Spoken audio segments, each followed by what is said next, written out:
అన్నంటే అమ్మలో సగం, నాన్నలో సగం. అమ్మలా అనురాగం పంచుతూ, నాన్నలా బాధ్యతను నెరవేర్చే వ్యక్తి. అలాంటి అన్నదమ్ములు, అక్క చెల్లెళ్ళ మధ్య అనుబంధాన్ని మరింతగా పెంచేది, ఒకరి క్షేమాన్ని మరొకరు ఆకాంక్షిస్తూ జరుపుకునే సంబరం రాఖీ పండగ. సత్యాగ్రహి ఛానల్ తరపున ప్రతి ఒక్కరికి రక్షాబంధన్ శుభాకాంక్షలు.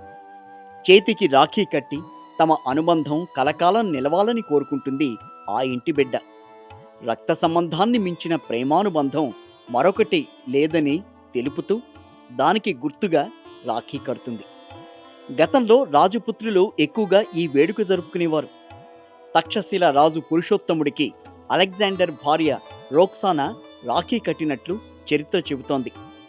విశ్వ విజేత కావాలనే తపనతో క్రీస్తు పూర్వం 326 సంవత్సరంలో భారతదేశంపై అలెగ్జాండర్ దండయాత్ర చేశాడు. అప్పుడు అలెగ్జాండర్తో యుద్ధానికి పురుషోత్తముడు కూడా సిద్ధమవుతాడు. ఆ సమయంలో అలెగ్జాండర్ భార్య రోక్సానా పురుషోత్తముణ్ణి తన అన్నలా భావించి రాఖీ కడుతుంది. తన భర్తను ఎట్టి పరిస్థితుల్లో చంపవద్దని కోరుతుంది. దీంతో పురుషోత్తముడు యుద్ధం గెలిచినా అలెగ్జాండర్ను చంపకుండా విడిచిపెడతాడు. యమధర్మరాజుకు ఆయన సోదరి యమున రాఖీ కట్టినట్టు మరో కథ కూడా ఉంది.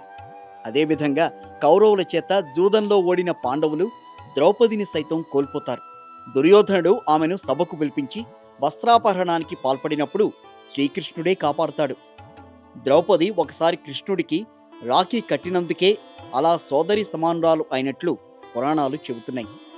అలా అక్క చెల్లెళ్ళు సోదరులకు శుభం కలగాలని రాఖీలు కట్టడం సాంప్రదాయంగా మారింది.